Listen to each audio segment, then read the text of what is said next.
Shalom Bapak Ibu, saudara-saudara sekalian.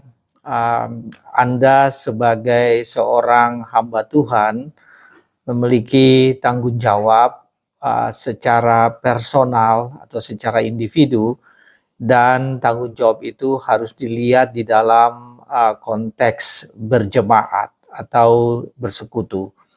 Nah, apa itu yang dimaksudkan dengan hamba Tuhan? Hamba Tuhan adalah pelayan Tuhan. Dan kalau Anda melihat di Alkitab kita, orang percaya, anak-anak Tuhan, orang mereka yang percaya kepada Bapa di sorga, ya, melalui Tuhan Yesus Kristus disebut sebagai hamba Tuhan. Ya, jadi hamba Tuhan itu pelayan Tuhan.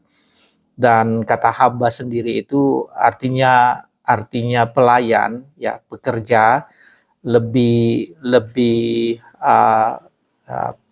sering kita juga mendengarkan hamba Tuhan itu berarti pekerja atau mereka yang telah ditebus oleh majikan untuk hidup menjadi kepada majikannya, hidup dengan mengabdi kepada majikannya. Nah, itu pengertian dari hamba.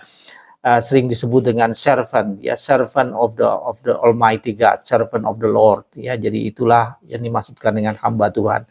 Jadi hamba Tuhan adalah mereka yang sudah menerima penebusan dari Tuhan, diangkat dari nothing menjadi dari no one menjadi someone, ya, dari seseorang dari tidak ada artinya menjadi seseorang yang berarti. Nah, Bapak Ibu saudara-saudara sekalian, tadi saya sebutkan bahwa seorang hamba Tuhan itu dia bertanggung jawab atau hidup dalam konteks persekutuan. Jadi hidup di dalam persekutuan dan sebagai pelayan atau sebagai hamba yang melayani kepada tuannya. Dalam hal ini kita melayani atau hamba Tuhan itu melayani kepada Allah Bapa di sorga. Dan kehidupan sebagai personal tadi harus berada di dalam persekutuan. Nah, oleh karena itu kita pun bisa melihat bahwa hamba Tuhan itu adalah pribadi. Tetapi ketika hidup dalam persekutuan, maka persekutuan itu juga adalah sebagai hamba Tuhan. Jadi hamba-hamba Tuhan yang berada dalam persekutuan. Tanggung jawab pribadi, tetapi juga memiliki tanggung jawab sebagai suatu persekutuan atau sebagai suatu bangsa. Nah, dalam bahasa Alkitab, tanggung jawab pribadi ini memang itu adalah tanggung jawab setiap individu atau tanggung jawab setiap orang yang percaya.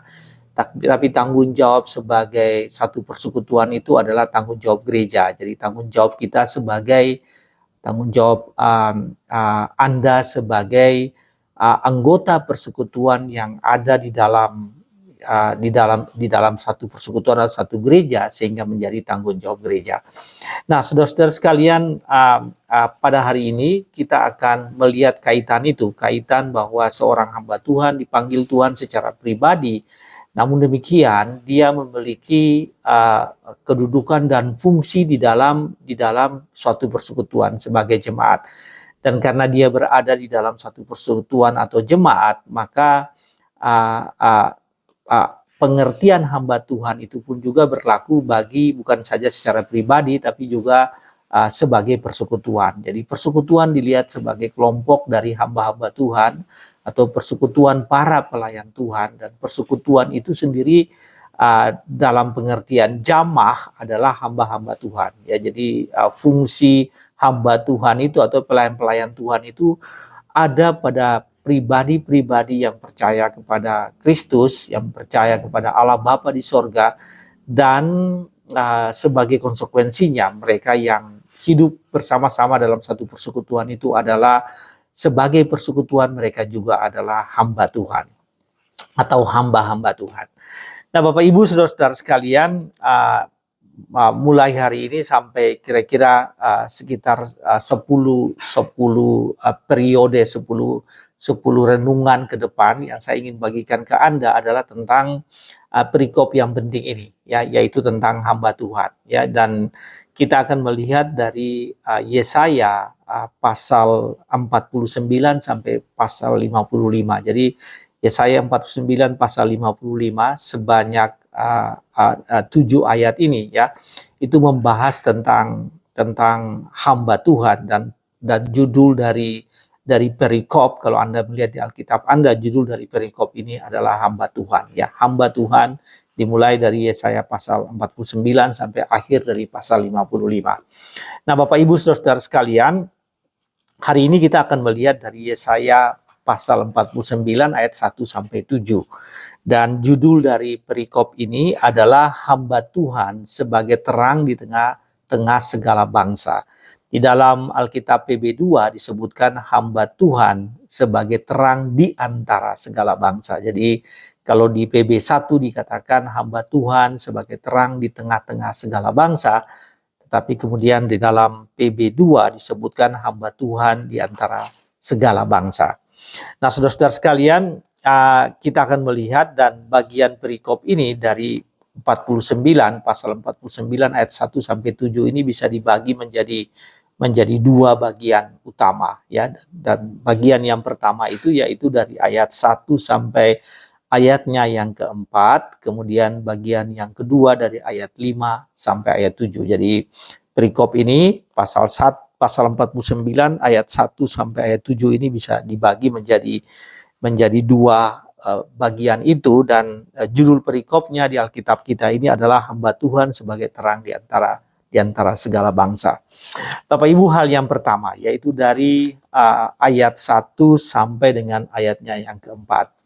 Ini menyatakan bahwa hamba Tuhan adalah seseorang yang dibentuk, dipanggil dan diutus untuk harus bekerja kepada majikannya. Dalam hal ini kepada Allah Bapa di sorga. Jadi apa itu seorang hamba Tuhan? Hamba Tuhan adalah seseorang yang dibentuk, dipanggil, dibentuk, dijadikan proses pembentukan, masuk dalam proses pembentukan, dan kemudian setelah itu diutus. Dan diutus untuk apa? Diutus untuk melakukan pekerjaan majikannya, untuk melakukan pekerjaan tuannya. Nah, saudara-saudara sekalian, mari kita melihat dari ayat-ayat ini ya, dari Alkitab kita tentang menerangkan tentang hal ini. Di ayat 1 mengatakan begini, dengarkanlah aku hai pulau-pulau, perhatikanlah hai bangsa-bangsa yang jauh. Tuhan telah memanggil aku sejak dari kandungan, ia menyebut namaku sejak dari rahim ibuku. Jadi ayat 1 ini ingin menjelaskan mengenai proses bahwa setiap orang itu dipanggil dan dijadikan sebagai hamba Tuhan. Jadi setiap orang harus sadar, harus tahu betul bahwa dia dipanggil ya, dan dijadikan sebagai hamba Tuhan. Dikatakan begini, Tuhan telah memanggil aku sejak dari kandungan. Ini bahkan sebelum seseorang itu hadir sebagai manusia yang ada di dalam dunia ini, di tengah-tengah dunia ini, dia telah dibentuk, dia telah dipanggil, dan Tuhan telah menyebut dia by name ya, berdasarkan namanya.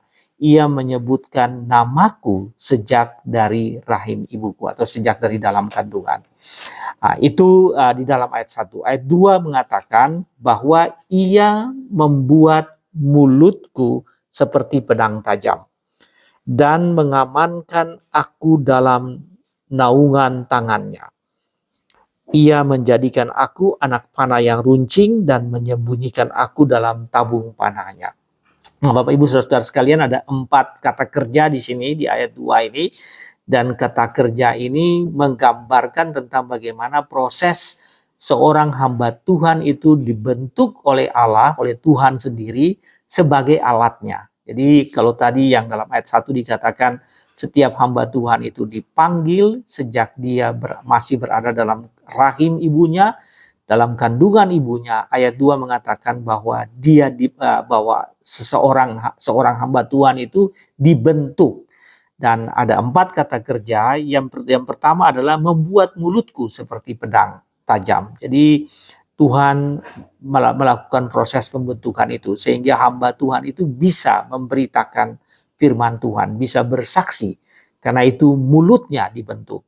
Kemudian dan mengamankan aku dalam naungan tangannya. Jadi hamba Tuhan itu diamankan oleh Tuhan, dipelihara dan dijaga oleh Tuhan dengan naungan tangan Tuhan. Dia berada dalam tangan Tuhan sendiri.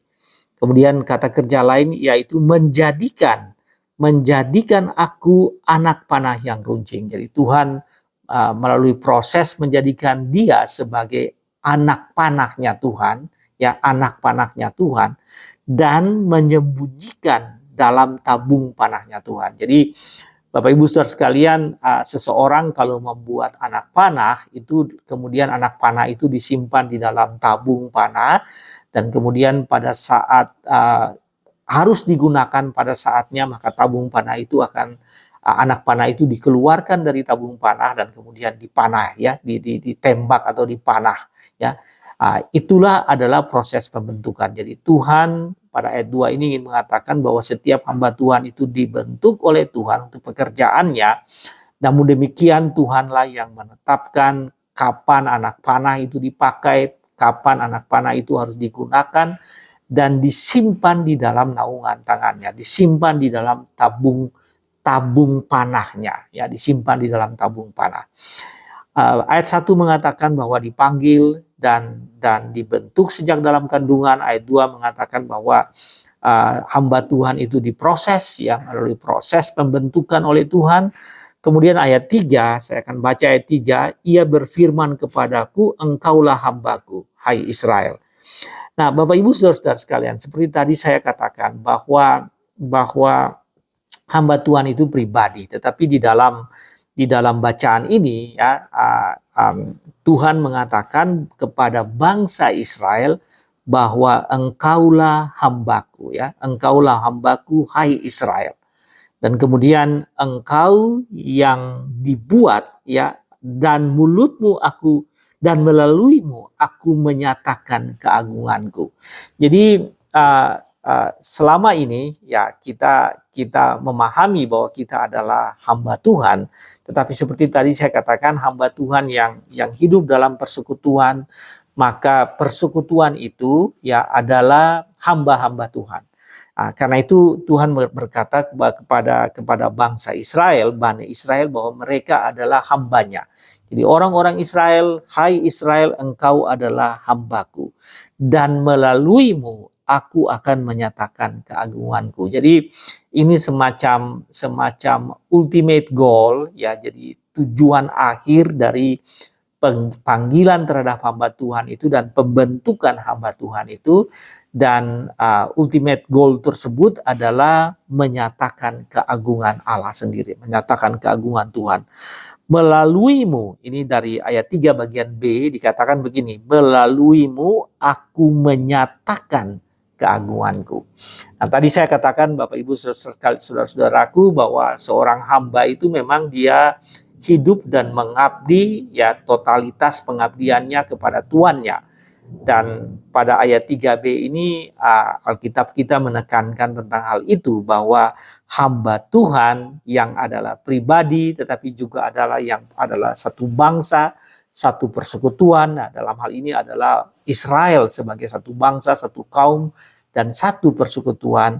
Mereka itu dipanggil, dibentuk, dan melalui mereka, ya, melalui hamba Tuhan ini, yaitu Israel dan setiap orang yang hidup dalam persekutuan ini, mereka menyatakan keagungan Tuhan. Jadi itulah proses. Jadi bagian pertama ini menyatakan begini, bahwa hamba Tuhan itu dibentuk, dipanggil, diutus untuk melakukan pekerjaan Tuhan dan untuk menyatakan keagungan Tuhan. Jadi itulah yang disebut dengan hamba Tuhan. Jadi pribadi dan persekutuan yang dipanggil oleh Tuhan, telah dipilih oleh Tuhan, dibentuk dalam satu proses, dan diutus, dikirim keluar, ya, ke tengah-tengah dunia ini untuk menyatakan keagungan Tuhan. Itu adalah yang dimaksudkan dengan hamba Tuhan. Bapak Ibu saudara-saudara sekalian, ayat 4, jadi itu tadi ayat 1 sampai ayat 3, ayat 4 ini menyatakan bahwa Israel harus menyadari tentang ketidakmampuan dan kegagalan mereka. Dan mereka memang bisa menilai diri mereka sendiri sampai di mana kehidupan mereka sebagai hamba Tuhan. Tetapi pada akhirnya performa dan kinerja dan keadaan sebagai hamba Tuhan itu dinilai oleh Tuhan sendiri. Ya, seseorang bisa mengatakan dia adalah seorang hamba yang taat, yang bekerja menurut penilaiannya, tapi pada akhirnya Tuhanlah yang menilai apakah seseorang itu sungguh-sungguh telah hidup sebagai hamba Tuhan. Nah, saudara, ini terambil dari ayatnya yang keempat. Ayat keempat mengatakan demikian. Namun, jadi diawali dengan kata namun, ayat 4, namun kalau tadi sebelumnya itu argumentasinya atau keterangan dari ayat 1 sampai ayat 3 bahwa hamba Tuhan itu dipanggil, dibentuk, lalu kemudian diutus untuk menyatakan keagungan Tuhan. Kemudian ayat 4 semacam kontranaratif dari ayat 1 sampai ayat 3 ini, sehingga diawali dengan kata namun. Namun kalau di dalam PB1 dikatakan tetapi, ya, jadi sekarang di PB2 ini dikatakan namun aku berkata aku telah bersusah payah dengan percuma atau dengan sia-sia dan menghabiskan kekuatanku dengan sia-sia dan tak berguna, tetapi hakku ada pada Tuhan dan upahku pada Allahku. Nah, frasa ayat 4 ini, ya, pada ayat 4 ini mengatakan begini, bahwa hamba Tuhan atau Israel menyadari bahwa mereka telah hidup dengan sia-sia. Ya, mereka telah hidup, dipanggil sebagai hamba Tuhan, tapi mereka telah hidup dengan sia-sia. Dikatakan aku telah bersusah payah dengan percuma. Dalam PB2 dikatakan bersusah payah dengan percuma. Di dalam PB1 dikatakan hidup dengan sia-sia. Ya, bekerja bersusah payah, tetapi itu sia-sia. Dan menghabiskan kekuatanku dengan sia-sia dan tak berguna. Jadi tidak bermanfaat, sesuai hidup tidak bermanfaat sebagai seorang hamba Tuhan, karena di sini dikatakan tak berguna. Lalu kemudian dikatakan begini, tetapi hakku ada pada Tuhan dan upahku pada Allahku. Jadi yang mengevaluasi, yang menilai apakah seseorang itu hidup benar sebagai hamba Tuhan, suatu persekutuan itu memerankan perannya atau fungsinya, kegunaannya sebagai hamba-hamba Tuhan, itu tidak tergantung pada penilaian masing-masing mereka, tapi tergantung pada penilaian Tuhan. Tuhanlah yang menilai apakah seseorang itu benar-benar adalah hamba Tuhan atau tidak. Nah, dalam konteks bacaan kita ini atau perikop ini dikatakan bahwa orang Israel menyadari, dan tentu saja di dalam kasus kita ini Yesaya sendiri menyadari bahwa selama ini hidupnya itu kegunaannya itu terbatas karena hidupnya sia-sia dan tidak berguna, dan Allah yang menilai apakah apa yang sudah dilakukannya itu, apa kehidupannya itu sudah benar atau tidak.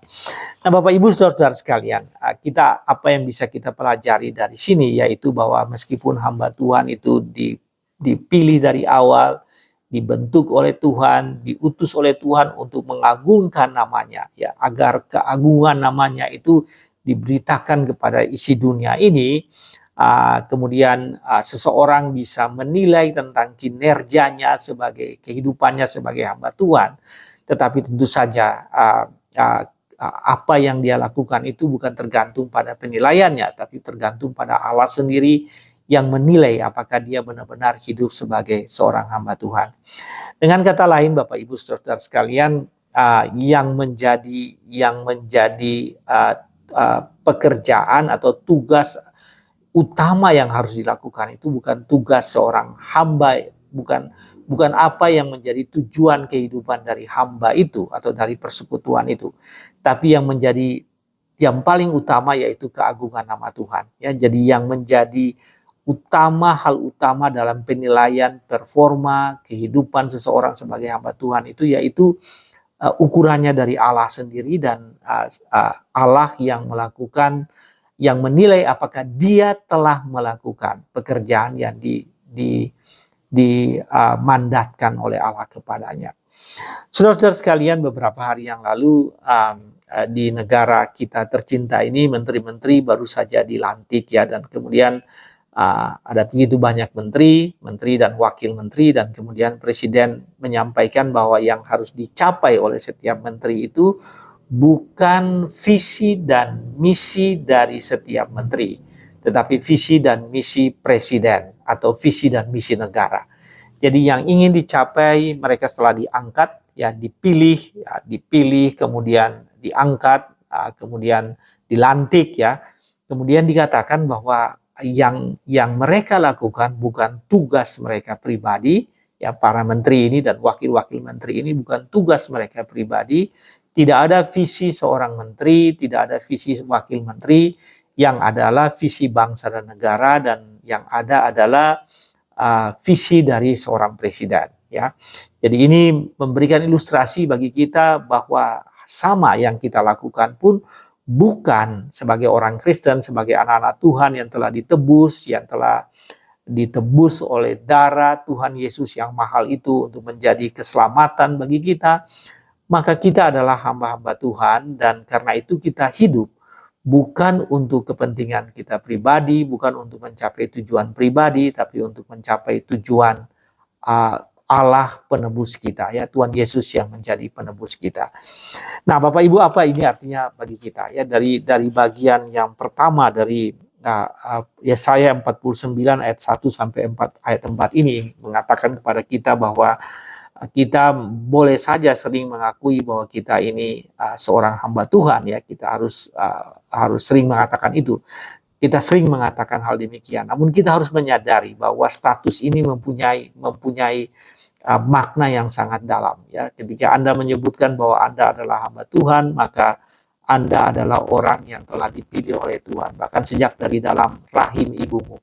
Dipilih oleh Tuhan, kemudian dipersiapkan oleh Tuhan, dibentuk oleh Tuhan, dan pada akhirnya dipersiapkan, diutus oleh Tuhan. Ya, diutus oleh Tuhan untuk bekerja, untuk hidup di dalam dunia ini. Sebagai apa? Bukan untuk mencapai tujuan-tujuan kehidupan pribadimu, tetapi untuk keagungan nama Tuhan. Ya, dikatakan tadi di dalam bacaan kita ayat 3 itu, ya dipanggil, diutus ke dalam dunia ini untuk menyatakan keagungan Tuhan. Jadi mulai hari ini Bapak Ibu Saudara sekalian, sebagai orang yang telah percaya kepada Kristus, yang telah ditebus oleh Kristus, hiduplah sebagai hamba-hamba Tuhan yang telah dipilih oleh Tuhan, dipersiapkan oleh Tuhan, dan diutus untuk mengagungkan nama Tuhan.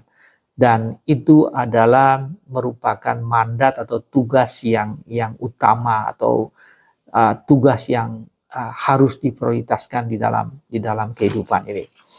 Nah, bagian kedua Bapak Ibu Saudara sekalian yang terambil dari ayatnya yang ke-5, 6, dan 7. Nah, di sini ingin menjelaskan bahwa hamba Tuhan itu memang memiliki tanggung jawab internal di dalam lingkungannya, ya, tetapi juga dipanggil untuk melakukan tanggung jawab yang lebih besar, yaitu tanggung jawab eksternal.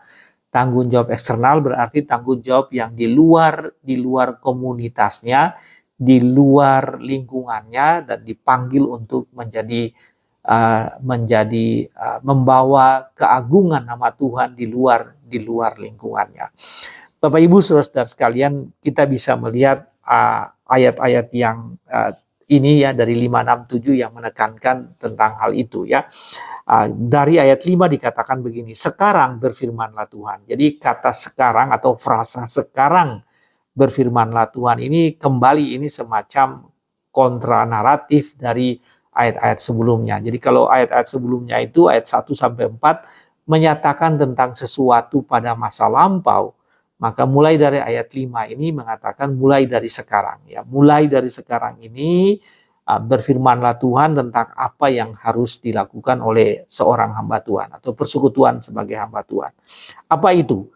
Aku dipermuliakan di mata Tuhan dan Allahku menjadi kekuatanku. Jadi di sini Nabi Yesaya mengatakan Israel dan sebagai pribadi, hamba-hamba Tuhan sebagai pribadi dipermuliakan di mata Tuhan. Jadi ini konteksnya bahwa orang-orang Israel itu diselamatkan kembali setelah dibuang ke pembuangan di Babilonia, di Median dan Persia, dan kemudian diselamatkan kembali ke Yehuda, dan kemudian itulah yang disebut dipermuliakan kembali, dan kemudian diutus kembali menjadi utusan Tuhan ya.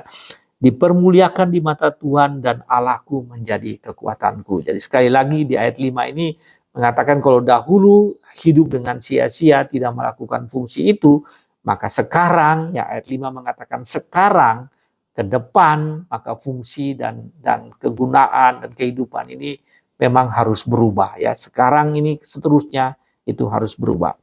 Kemudian ayat 6 menekankan tentang tanggung jawab yang lebih besar ya, melampaui batas-batas yang selama ini ada dalam lingkungan seorang hamba Tuhan ya, dalam kehidupan Yesaya dan kehidupan Israel ya, melebihi batas-batas kehidupan sosial dan budaya mereka.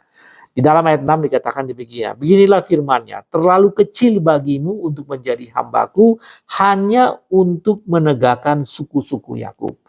Jadi Yesaya, kata Tuhan, terlalu kecil bagi kamu untuk menjadi hambaku, terlalu kecil spektrumnya, terlalu sempit spektrumnya, ya, hanya untuk menjadi hambaku, untuk menegakkan suku-suku Yakub atau Israel, ya. Jadi terlalu sempit kalau hanya bekerja di kalangan Israel. Kemudian lanjutan dari ayat 6 mengatakan dan mengembalikan orang-orang Israel yang luput. Jadi merestorasi kembali kehidupan orang Israel itu terlalu kecil. Kemudian ayat 6 selanjutnya mengatakan, aku akan membuat engkau menjadi terang bagi bangsa-bangsa, dan supaya karya keselamatanku sampai ke ujung bumi. Bapak Ibu, Tuhan mengatakan hal ini bahwa setelah kamu dipulihkan, maka aku akan membuat engkau menjadi terang bagi bangsa-bangsa. Bukan hanya kecil, terlalu kecil kalau hanya untuk Israel, terlalu kecil kalau hanya untuk Yakub, tetapi melampaui batas itu, ya, melampaui Bani Yakub atau Bani Israel ini kepada semua orang, ya, kepada semua orang, kepada bangsa-bangsa lain. Supaya, nah ini kembali Tuhan menekankan tentang tadi saya sebutkan dengan tujuan akhir, ya, ultimate goals. Tujuan terakhir itu karya keselamatanku. Nah, ini Tuhan menggunakan frasa Alkitab di sini, frasanya di sini adalah karya keselamatanku. Ya, di dalam terjemahan Alkitab Contemporary English Version dikatakan my saving power, kuasa penyelamatanku. Jadi kuasaku yang menyelamatkan, karya keselamatanku sampai ke ujung bumi. Kemudian jadi itu yang dimaksudkan Bapak Ibu, frasa ini yang ingin menyatakan bahwa terlalu kecil. Kalau hanya bersaksi di kalangan Yakub itu terlalu kecil. Dia harus melampaui Yakub. Kalau hanya bersaksi di Yehuda dia terlalu kecil. Dia harus melampaui Yehuda. Dan melampaui Yehuda itu seluruh bangsa, ya, semua bangsa. Mereka mengalami karya keselamatan. Ini digunakan frasa karya keselamatanku. Jadi semua bangsa mengalami karya keselamatan itu. Dan itulah tugas hamba Tuhan.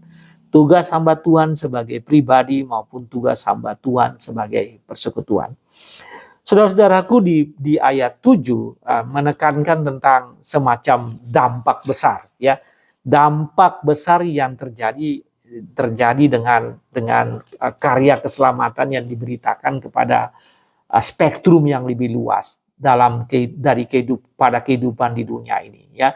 Dan itu Anda bisa melihat itu dari ayat 7 dan saya akan membacanya. Raja-raja akan melihat perbuatanku lalu bangkit memberi hormat. Jadi keagungan Tuhan dan karya keselamatan Tuhan itu ditunjukkan diantaranya dengan bagaimana raja-raja menyembah Tuhan. Raja-raja akan melihat perbuatanku, lalu bangkit memberi hormat, dan pembesar-pembesar akan sujud menyembah. Saudara, ini yang dikatakan oleh Rasul Paulus bahwa pada akhirnya semua lidah akan mengaku dan semua lutut akan bertelut, ya. Semua lutut akan bertelut dan semua lidah akan mengaku bahwa Yesus Kristus adalah Tuhan dan Raja, ya, Tuhan dan Juru Selamat kita. Pada akhirnya itu akan terjadi. Jadi apa yang dinubuatkan, apa yang disampaikan di dalam kitab Yesaya ini memang pada akhirnya itu disampaikan, itu diwujudkan di dalam kehidupan Kristus ketika Kristus datang ke dunia ini dan menyelamatkan dan kemudian menyampaikan bahwa murid-muridnya itu menjadi saksi bagi Tuhan. Bukan hanya di Yehuda, terlalu kecil kalau hanya di Yehuda, tetapi bukan hanya di Yerusalem, di Yehuda, Yudea, Samaria sampai ke ujung bumi. Itulah panggilan yang kemudian ditekankan kembali oleh Tuhan Yesus kepada murid-muridnya. Bapak Ibu saudara-saudaraku, ketika Yesus ketika Yesus disalibkan dan murid-murid sedang menunggu kebangkitan Tuhan Yesus dan kenaikan Tuhan Yesus ke sorga, apa yang terjadi dengan murid-murid? Mereka berada di Yehuda, di Yerusalem, mereka kembali ke Genesaret, mereka kembali ke Galilea. Dan apa yang mereka lakukan yaitu mereka melupakan panggilan mereka. Tadinya mereka dipanggil dari penjala ikan menjadi penjala manusia, ya. Mereka meninggalkan tugas itu, ya. Sebelumnya Petrus menyangkal Tuhan Yesus, tetapi kemudian setelah Yesus bangkit dari antara orang mati, Yesus bertemu dengan murid-murid ini di tepi Danau Galilea ketika mereka sedang menangkap ikan. Dan kemudian mereka dipulihkan oleh Tuhan. Tuhan Yesus bertanya kepada Petrus, "Petrus, apakah engkau mengasihi aku?" Dan kemudian Petrus sampai 3 kali. Lalu Petrus mengatakan bahwa dia mengasihi Tuhan Yesus. Tuhan sendiri tahu apakah Petrus sungguh-sungguh mengasihi Yesus atau tidak. Dan kemudian Allah memulihkan itu, ya, pengakuan itu, kemudian Kristus memulihkan kehidupan Petrus dan murid-muridnya, dan kemudian Tuhan Yesus mengatakan, "Engkau harus gembalakanlah domba-dombaku." Jadi Bapak Ibu Saudara sekalian, ilustrasi ini menggambarkan bahwa mungkin saja terjadi kegagalan dalam kehidupan sebagai hamba-hamba Tuhan, tetapi kemudian dipulihkan. Seperti Israel yang dipulihkan. Tadi perikop kita menjelaskan tentang hal itu. Israel yang dipulihkan oleh Tuhan. Sebelumnya mereka hidup dengan sia-sia, ya, hidup dengan percuma di sini atau hidup dengan sia-sia. Ayat 5 mengatakan sekarang ke depan tidak lagi demikian. Jadi ada proses pemulihan yang dialami oleh Israel, dan kemudian mereka diutus kembali menjadi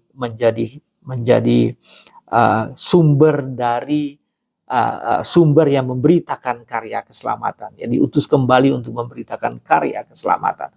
Bahkan Allah mengatakan terlalu kecil kalau hanya di kalangan mereka saja, tapi harus melampaui batas-batas itu sampai ke ujung bumi, dan bangsa-bangsa lain mengalami hal itu.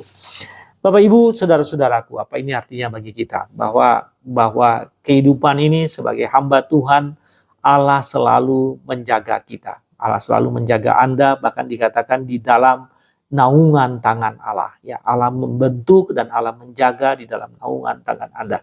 Dan selalu memberi kesempatan kembali untuk berperan sebagai hambanya. Jadi meskipun gagal, meskipun jatuh, meskipun sepertinya tidak berhasil di dalam kehidupan ini, tapi Allah kembali memberi kesempatan. Seperti Israel yang diberikan kesempatan kembali untuk hidup dan melayani Allah, demikian pun juga kepada setiap orang yang percaya, yang bergantung pada Tuhan, Tuhan memberikan kesempatan kembali.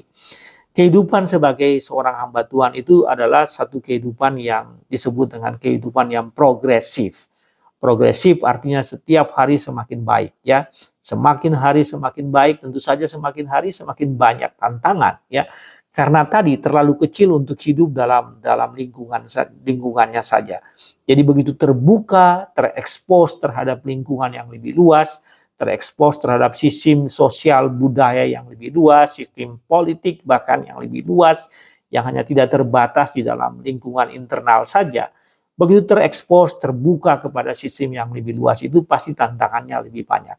Dan karena tantangan yang lebih banyak itu berarti bahwa spektrum dan opportunity atau kesempatan untuk bersaksi itu semakin besar.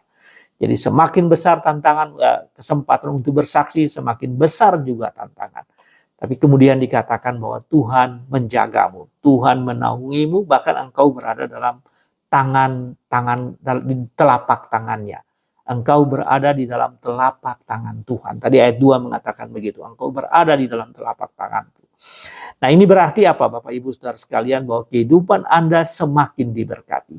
Ketika Anda hidup semakin dekat dengan Tuhan, dan meskipun Anda sepertinya, kembali saya harus menggunakan frasa ini, sepertinya gagal dalam hidup untuk menjadi saksi bagi Tuhan, tapi kemudian Anda dipulihkan kalau Anda tetap bergantung pada Tuhan, dan kembali Anda diberikan tanggung jawab yang lebih besar di dalam kehidupan ini. Jadi tanggung jawab itu adalah apa? Tanggung jawab itu adalah menjadi saksi bagi Tuhan, mengagungkan nama Tuhan, menyampaikan karya keselamatan Tuhan di luar batas-batas atau boundaries kehidupanmu. Lebih dari itu, terlalu kecil kalau hanya berada di lingkunganmu saja. Tapi lebih dari itu, tanggung jawab yang lebih besar yang diberikan kepadamu. Bapak Ibu Saudara-saudaraku, dari Yesaya 49 ayat 1 sampai 7 ini apa pesan utamanya? Pesan utamanya kepada Anda yaitu bahwa setiap orang percaya, setiap orang Kristen itu telah dipanggil Tuhan sejak di dalam rahim, telah dipanggil Tuhan. Bahkan Tuhan telah menentukan engkau dengan namamu. Dipanggil oleh Tuhan, dibentuk oleh Tuhan. Proses pembentukan itu Tuhan lakukan, kemudian diutus oleh Tuhan sebagai hamba Tuhan. Utusan itu bersifat personal, bersifat bagi setiap individu adalah utusan, ada pengutusan. Tetapi utusan itu pun berada dalam kehidupanmu sebagai satu persekutuan.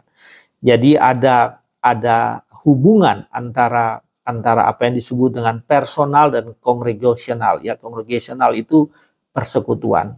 Panggilan kepada kamu sebagai personal, tapi itu juga dalam konteks berjemaah atau persekutuan. Dengan kata lain, bahwa jemaat atau gereja harus mengutus hamba-hambanya. Jemaat tidak atau gereja atau persekutuan tidak hanya diam ya dan menikmati persekutuan itu sendiri di tengah-tengah mereka, di kalangan mereka. Terlalu kecil, kata Allah. Terlalu kecil kalau kamu hidup seperti itu. Di luar itu kamu harus berperan. Karena itu panggilanmu sebagai panggilan sebagai hamba Tuhan itu berlaku juga bagi kamu sebagai gereja yang harus memperbesar spektrum boundariesnya, batas-batasnya untuk menjangkau orang lain, untuk menjangkau di luar batas-batasmu itu. Kamu harus menjangkau orang lain. Gereja persekutuan harus mengutus warganya sebagai hamba-hamba Tuhan, mengutus mereka keluar untuk menjangkau orang lain supaya keagungan Tuhan, karya keselamatan Tuhan itu juga dirasakan atau dialami oleh bangsa-bangsa lain. Saudaraku, demikianlah firman Tuhan, pesan yang penting bagi kita, dan marilah kita hidup baik sebagai individu, sebagai hamba Tuhan, dan sebagai gereja kita harus menyadari bahwa kita adalah kumpulan dari hamba-hamba Tuhan, persekutuan dari hamba-hamba Tuhan. Dan karena itu otomatis kita punya fungsi ya, sebagai jemaat yang disebut dengan congregational function, ya, fungsi sebagai gereja, yaitu apa? Yaitu menjadi saksi sebagai hamba Tuhan, melakukan karya menyatakan karya keselamatan Tuhan ini, dan mewujudkan keagungan Tuhan ini di tengah-tengah lingkunganmu. Tuhan berkati saudara sekalian. Amin.